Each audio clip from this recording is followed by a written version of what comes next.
Harka fuunii akkam jirtan kabajamtoota daawwattoota keenya jaalatamoo nageenyi keenya kan kabajaa fi ulfinaa bakkuma jirtan marattee seen haadha qabu jecha daawwannaa keenya kanarraatiin marii dargaggoota dhaabbilee barnoota olaanoo irraa eebbifamanii magaalaa Baroodaa bakka itti gaafatamaan bulchiinsa magaalaa Baroodaa kabajamoo obbo Iliyaas Muhammad argamutti marii taasisan isin biraan geenyaati. Hamma xumura sagantaa keenyaatti nu waliin daawwadhaa kan isiniin jawaanis Muhammad Ahmadi gamanumaan akka nu daawwattan kabajaadhaan isin afeerran.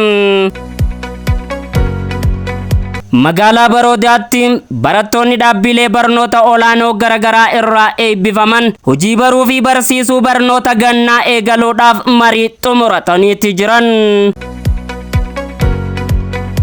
Barattoonni keenya ogummaa garagaraatiin dhaabbilee barnoota olaanoo irraa eebbifamtanii yeroo boqonnaa keessaniitti tajaajila lammummaa lammii teessaniif kennuudhaaf warreen arra asirratti argamtan seenaa dhaloonni dhufaa dabraan hin daganne hojjechaa jirtanii lammii ofiitiif tajaajila bareedaa kennuu caalaa wanni nama gammachiisu hin jiru. Jabaadhaa isin cinaa jirraa jechuudhaan kan dubbatan itti gaafatamaan bulchiinsa magaalaa Baroodaa kabajamoo obbo Iliyaas Muhammad marii kana irratti dubbataniiti jiran.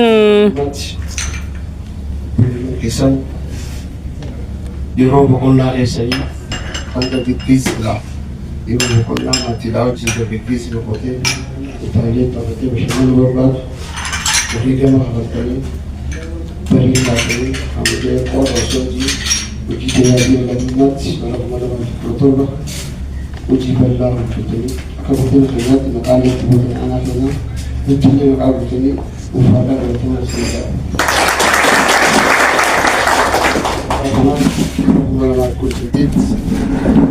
Jihantaan hojii tajaajila lammummaa qaqqabee akka magaalaa keenyaatti raafuu bal'aa isa kana keessaa immoo hojii baruu fi barsiisuu irratti hojjetamudha.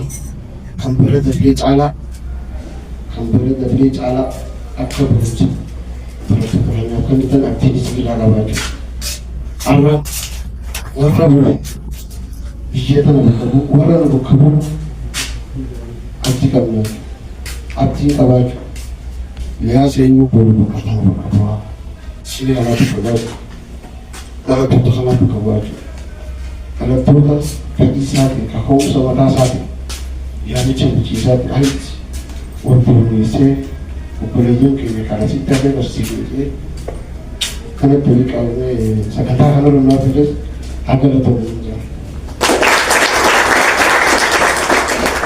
Maali jennaan dargaggeessi kana jiru guddina kana keessa. Dargaggeessi kana kaafadiidhaan kaka'umsa mataa isaatiin walii qabamee lammii xiyyaan barsiisa. Waan hin beekumsa eegumaa jedhamu inji dhugaatti bulchuudhaan kan guddina argeebaatti inji bulchuudha. Wanni isin barleen gaddaa guutan muuxannoo guutuu naannoo muuxannoo naannoo Oromiyaatti jechuudha. Wanni magaalaa Baroodaa irratti inni xiqqoosi bulchaa oolu. So dargaggeessa kanaaf immoo magaalaan kun qabaachuun qabeenya guddaadha jechuudha. Carraa gaazee. Carraa kan immoo namoota qabeenya kan qabachuu fi hojiilee kan uffatee qabeenya kan ba'a. Uummata isaa waa uummatu nuus warra waliin jiree uummata kanaaf waa bu'aa nuusa. Akka hojii galaatti ta'ee hojii tajaajila lammummaa kana keessatti gara namaa lafa. Kan tokkoon hojii jaalatamummaa ilma namaa biratti fi rabbi biratti illee heerii akka beeku gaafa sinfisi.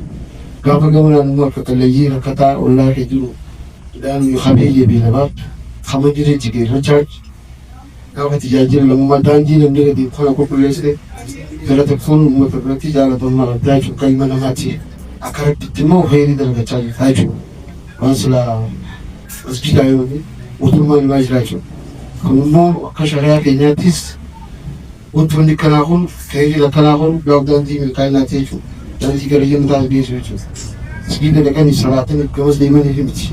Hojii heerii qabdu. Hojii tajaajila lammummaa irratti heerii adda addaa jira jechuudha. Hojii heerii qabdu ta'uu irratti immoo danda'u bakka haasee hadiisaatiin obboleeyyiin isaa barsiisee haadha qalleeyyiinittis mana jaalatee kan dhufu hojiin fakkeenya gaariidha. Muuxannoo kanarraa baratanis magaalaan keenya akkuma hojii beeksisu magaalaan keenya muuxannoo baratanii dargaggeessa kanarraa isa abdii qabaa jechuudha. Muuxannoo dhufanii qabu. عندما dan kira ke gudire kenya tijaka amma je kamni jira garu to la kenya zo da ko gala injuroji je kabira kala wala mo je kabira mo ka fi tabata ni akala mi te salis wa bi te basistan abira se dicho barbadat nan ayore subedi no questi sono le mie sbose gacho mo je kali se mo si sato aram tijje ka ta labalu tiga me derecho mal finan buaya ne tejo ka fo mo sai filisani ka duru takan tiga me derecho filisani mo bisisane filisam kan ta yo ke to mo tunga wo chu si sabo ingam mo personally je la tu mo kan mo ka kata tin kisaram ifakat bali khisan mo ga mo tusen ka mo chu malif buan sai chu tejo barcisano mo buaya tiga duru takan Nisan dulu saya kemudian distribusi, karena persisnya dengan sekarang ini sudah tahu, puasanya sudah tidak mas, kalau tambah saja karena di sini sedikit pengikat di buah buffer. Durubu'aan mana barnoota sadarkaa lammaffaa magaalaa Baroodaa kabajamoo obbo Taajuddin Juntii barattoota dhaabbilee barnoota olaanoo irraa eebbifamanii barattoota ganna barsiisuudhaaf hojii tola ooltummaa irratti bobba'aniif haasaa gabaabaa taasisaniiti jiran.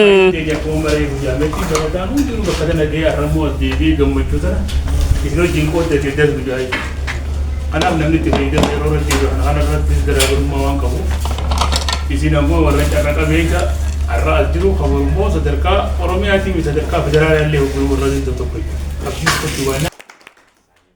Keessummaan kabajaa dargaggoo Ahmad Jamaal Abdallah barattoota hojii tajaajila lammummaa irratti bobba'an kanaaf haasawa taasisaniin akka dubbatanitti seenaa gaarii galmeessaa jirtanii jabaadhaa isin waliin jirraa jechuudhaan dubbataniiti jiran. Kabajamtoota hayyoota keenya warra yuunivarsiitii irraa hundaanuu aanaa dhufuu magana gaannoo koolweet kaamsilee isaanii olaana abbaa gaarii tokko haa irra baay'ee jiru kana jechuun isaanumaan noom ishee jechuudha barsiisaanis kunoo isaan abbootiin nu guddisanis isaanii kallattuma isaaniitiin irra bakka amma isaanii mankanaas ga'in isin ammoo akkanuma ol geessan abdii qabnaa kanuma yoo san jechuudha saniif irra ajendaan keenya inni guddaan asii walitti ajendaa maaliitii tola ooltummaa maaliif firii bara dabre shanyiin qonna san bu'aa biddee jettee jechuudha shanyiin bara dabre qonna san irra dhaabbannee gisa laallu kunoo barsiisaan akkuma reefu jee ijoolleen mana barnootaa deetan gurgaa hojii jee sa'aan kun amma silaa sa'aa edittii godhanii jiran gidduma galanii saniif isin bu'aa biddeenii jechuudha firiin isin facaaftan san saniif bishaan jalan nannagachuun teenyuti teenya dhiiree jala gurguruun teenya saniif ijoollee kana beekumsa qabnu kanaas rabbi irraa nu gaafata beekumsa qabnu kana lammii teenya tanaaf jettee kaffalachuun dirqama nama gargaaruuf nama ta'uun qofti gaadhaa isa sambiira dabalatee inni biraa beekumsa kana waliin duu dandeenya tarii immoo isa arra silaa ilibti godhuu isin barbaachisa tokko gibbii dhuftan garuu ilibti teessanii dhiisaniituma lammiin teessan dheeboottee jirti beekumsa qabdan kana waan dandeessanii saabjettiilee dandeessanii akka bira dhaabbatanii maaliif diriiroonna qabus rakkoo sooshaal sarvisii tajaajila fardii jechuun fakkeenyaaf amma beezikniitii amma fakkeenyaaf heekkaa fa'aa dhufuu jiraata ka horachi gatiitii fa'aa dhufuu jiraata akkasiisa kunoo kantiibaan keenyaas hayyuusii beekaasii nama shaaraa isaa kaachuu barbaadu nama dhaloota irraa booda deebi'uu miti jechuudha waan hin beeku saniif akkasi laallee namoota akkasitti gargaaramuu barbaadu barsiisota kana keessa ijoollee hayyoota kana keessa yoo jiraate san akkasitti akka deeggaramu waan dandeenyu nuun gargaarlee dhimmi keenya guddaa waan kana milkeessuudha ajendaan keenya guddaa har'a bara dabre onoota hojiin kaatolaa hedduu takka mana harka qalleeyyii jira isa sanillee maqaa hayyoota kanaatiin mana takka ijaaruu qabnaa jechuudha akka dargaggoota kanaa akka hayyoota kanaatti takka kana inni biraa ishaaraa magariisaa jira isa sanillee akka bara dabreetti hin dhaamne akkamiin dhaamna bulchaan keenyas jiranii bootaa nu laalanii bakka irraan kaane iddoo takka taambeellaatti dalagannee hayyoota magaalaa kanaatiin jaamee irra barraa'ee achi dhaabnee akka kunuunfamtu ta'uu qabdi seenaa keessa bara baraan akka yaadatamtu jechuudha. Saniif isa kana akkasitti kanaas goonee yoonii fi akkasitti itti deemne gaarii kana muyyoo saniin qaba. Iddoon ammaan tanatti argamnu kun magaalaa Baroodaa iddoo laga faatee jaamtutti argamna. Bakki laga faatee jaamtu tun ammoo seenaan isiidha akka biyyaatti kan beekamtudha.